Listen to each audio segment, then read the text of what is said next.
So my name is Leena Järvi, and I'm a professor in urban meteorology from the University of Helsinki. And I'm chairing the session together with My name is Melly. I'm from Chinese Academy of Meteorology Sciences. And my focus on urban hydrology scheme. And I also give a talk in the statistics. So if you're interested in you can optimization. And let's begin. yeah. So welcome our first speaker, Professor Jiachuan. His topic is impact of urban surface on regional hydrometeorology simulation. Welcome.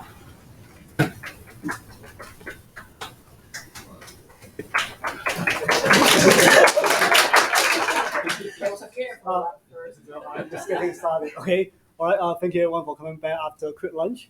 Yeah, I hope my talk can help you digest your food a little bit, not throw up. Okay. I'm going to talk about the impact of urban surface on regional hydrometeorology simulation, and it actually composed about three of my work in the past a few years. As we are in this conference, I don't need to introduce, but basically we are more focusing on the urban climate simulation. And what we are seeing is actually that in terms of a high resolution simulation in the recent 5 years, we are talking about two major perspectives. One is the model development in terms of physical schemes. The other one is resolution improvement because we have more and more computational power. So we are talking about moving something from about 2 kilometers towards about something like sub-kilometer scales in terms of meso scale modeling. And if you follow the talk this morning, at this point we are still talking about the two state of the art of the model. One, arguably, single layer UCM scheme, mostly used, and this was a more complicated schemes, and there's composed built-in component, simulation component. At the same time, besides this model development, we also have these urban canopy parameters, which is basically we have more and more data available. So, for example, this paper talking about these urban canopy morphologies in China, and they are basically becoming more and more. For example, the LCC implementations involved, if you know, I think it is released in the last 2 years. And there comes this question, okay, we have the model development, we have more and more data, okay, but then they're developed separately, okay. So the question is actually that we assume, but it is not tested yet, can the state-of-the-art urban model effectively use this so-called refined UCP, basically three-dimensional urban morphology information derived from GIS or some data. So what we're going to do is actually that we're going to do this in Beijing. The reason we select Beijing is actually because we actually have a very dense simulation network around like 88 urban stations there over different landscapes. And you can see that we incorporate this as spatial information of, I believe this is urban fraction over the Beijing into the model simulations. And to fully test the model performance, we do 2-month high simulations in Beijing. 2 months means one in summer, one in January to test the seasonal variation. And we compare the UCM and BEP model simulation results so that we can actually to get a full understanding of this question. So here comes the result, very short. So basically we're looking at left-hand side, summer, right-hand side, winter. The top is temperature, the bottom is the wind, okay? So there are 4 annotations here. You can see we actually are talking about UCM default, BM default, UCM UCP, and BEP UCP, okay? I want to make clarification here. We didn't run the simulation without UCP and run it with UCP. Okay, we didn't do that. The reason is because we run the simulation, part of it actually have the UCP, part of it don't have the UCP based on the GIS data, okay? So you run the same simulation and we assess the model performance in areas with refined urban simulate information and compared to the area without those information. And what we actually found out that is actually that for temperature, basically it does not matter, okay? So it tells you if you input the UCP information in there, your temperature biases is actually almost the same, okay? So which means does not say it's not effective using. It's basically maybe the model is already kind of good in capturing the surface energy balance, so that if you put in more information, it does not affect your simulation that much, okay? However, if you're talking about wind speed simulation, here you can see that this is UCM 1 and 3. You add in UCP, you didn't really improve the mean, okay? As compared to BEP, if you put in the UCP, it drops significantly. And if this is the summertime, this is winter time, you can see the trend is actually more clear in the winter time. Okay, we separate in calm and winter day. But basically, the full information, very quick summary is actually that if you put in UCP, in BEP, it helps you to reduce wind speed bias simulation. Okay, for UCM, it does not. Okay, for temperature, it doesn't matter for both model. So that's the critical message. And what's more important is because we have 88 stations, we want to know, okay, we don't want to just say because we are moving towards the 500 meter resolution. We don't want to just talk about, okay, over the large scale, what's the problem? We want to look into the individual things. So basically what we're doing is actually that we are correlating the wind speed biases with some sort of your urban function for variable, for example, urban fraction, building height, building surface ratio, and building area fraction. And you can see all these lines tells you there's actually a statistically significant trend. And it is declining. And what does that mean? It tells you that your model performs better in high density area. It performs worse in low density area. Okay?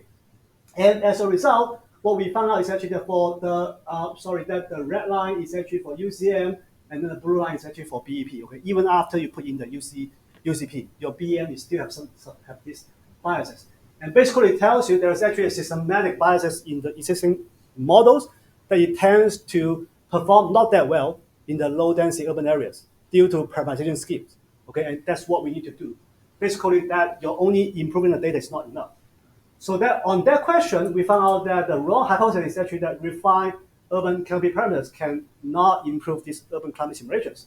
Then the question becomes, why does it not work, right?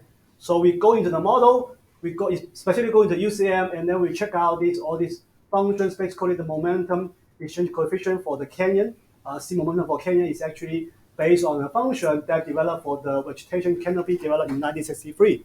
And that's actually the fundamental equations in the WRF model that we use to predict urban wind simulations. Now, of course, this is just too old, okay? So what can we do? So the next step is actually that we want to say that because the urban fraction does not work, and we want to use a reliable approach, basically a large area simulation. So as a proof of concept, what we do is actually we only consider the canyon aspect ratio with one cases. We consider two cases. One is UCM. We basically take this vegetation equation and put it into LES, okay? And the other thing is actually that we use the immerse boundary method to resolve the buildings, basically the real buildings.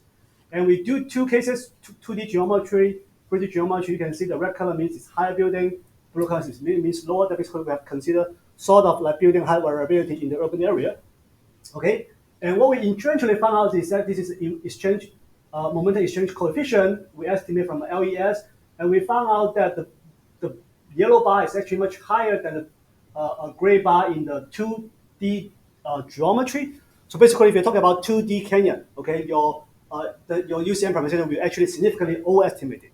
But then if you consider real topography, which is actually 3D canyon, that we figure out that actually the UCM will actually substantially underestimate the exchange coefficient. That's actually simply from the LES. No external forcing conditions, basically periodic boundary conditions, steady state conditions. So basically your turbulence reach fully steady state. And then we want to know what is the impact on the regional hydroclimate. So I will skip this graph. But basically, we want to know the impact from the LES and how will that change the regional hydrometeorology. So we basically get the coefficient and put that back into the WRF. We manually change the coefficient in WRF based on our LES results.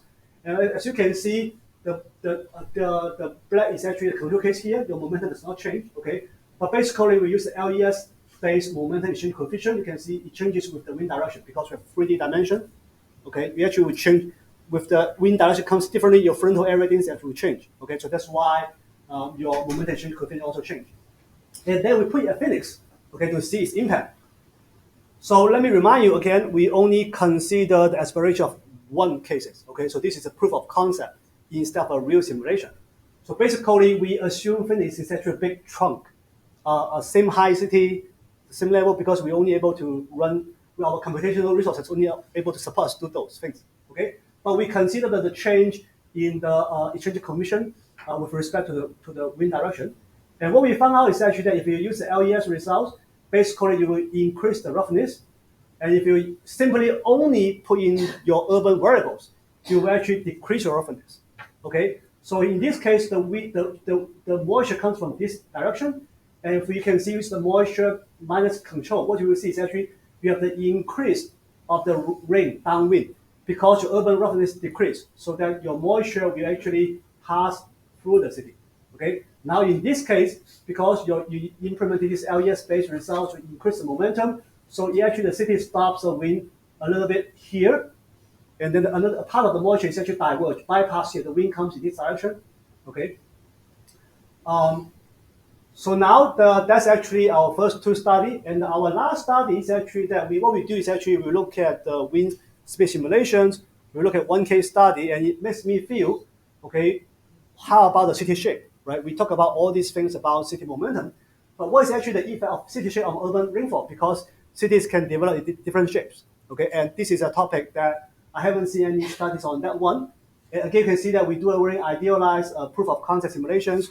We only consider three city shapes: circular, rectangular, and triangle, and we put them in the inland and actually the coastal environment. Okay, again, this is actually WRF LES. You have periodic domains. Basically means the things come here, we come back here. Okay, so basically periodic in X, Y, and Y direction. We run these simulations for about like 1 month. After 14 days, it gets kind of like steady state. Okay, so I want to remind you that this simulation is actually computational time is actually 1-to-1. If you run 1 day in WRF LES, it takes you 1 day in computational domain using 200 cores. Okay, so that's why we are only able to run so much simulations. But let's cut it short. Basically, what we found out is actually that if you're looking at the daily accumulated rainfall for circular, square, and triangular, they're almost the same for the inland environment. Okay, but for the ocean or for the coastal environment, you can see the circular city is actually much larger than the triangular, and this is actually statistically significant. Okay, so let's move to the next slide. So basically here, let's just first looking at the coastal inland contrast. Why does that so different? And what you will see is actually that if you look at the blue color, it actually tells you the coastal environment, and the red color tells you the inland environment. I want to first focus on this 11 a.m. where you actually have the peak, rainfall in the morning. You will see that the inland peak rainfall is almost like double that as compared to the coastal environment. Okay, and this can be explained because your land surface heats very fast, and your ocean, because of larger heat capacity, does not heat that fast. Okay, so the moisture, although there are more moisture resources, you don't have actually those much moisture goes up. Okay, as a result, when you have this buoyancy flux converge on the top, you actually lose half your moisture for that case. So that's why your inland actually have a larger peak.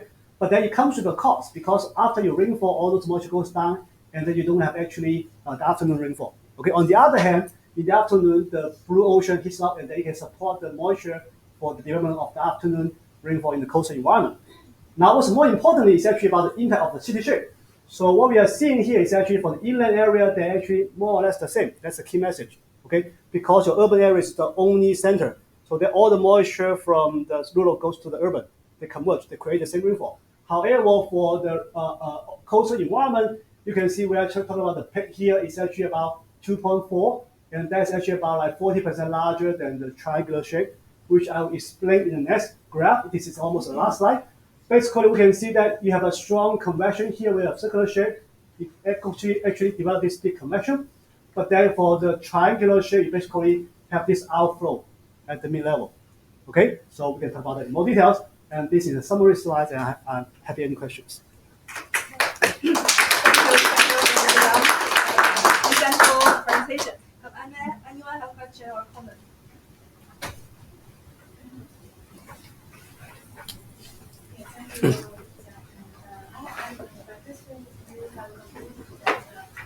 There are performance difference for low intensity and high intensity areas. So do you think maybe this conclusion will depend on the relative size of some parameters in the default BDP model, some building height, default building height, and spatial variant building height is these parameters. I mean, if you comparing without verifying link, the default building height is higher than the spatial variant canopy parameters, or lower maybe without. Yeah, I think that's a good question. I'm going to be very honest with you. I don't do remote sensing or do data collection, so I have no way to verify those data whether they are actually higher or lower than the real case, because we cannot verify every real case. So I have to trust people who develop this data and verify that. But as a matter of the fact, if you're talking about the first study, what we are seeing is actually the higher absolute magnitude of the wind speed biases in the low density urban environment.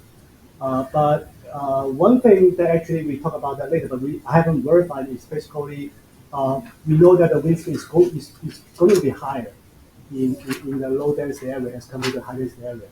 And if we normalize that by the real mean wind speed in those regions, I mean, maybe the biases could be more or less consistent or actually change the trend. Because we have found some different results in Shanghai. Okay.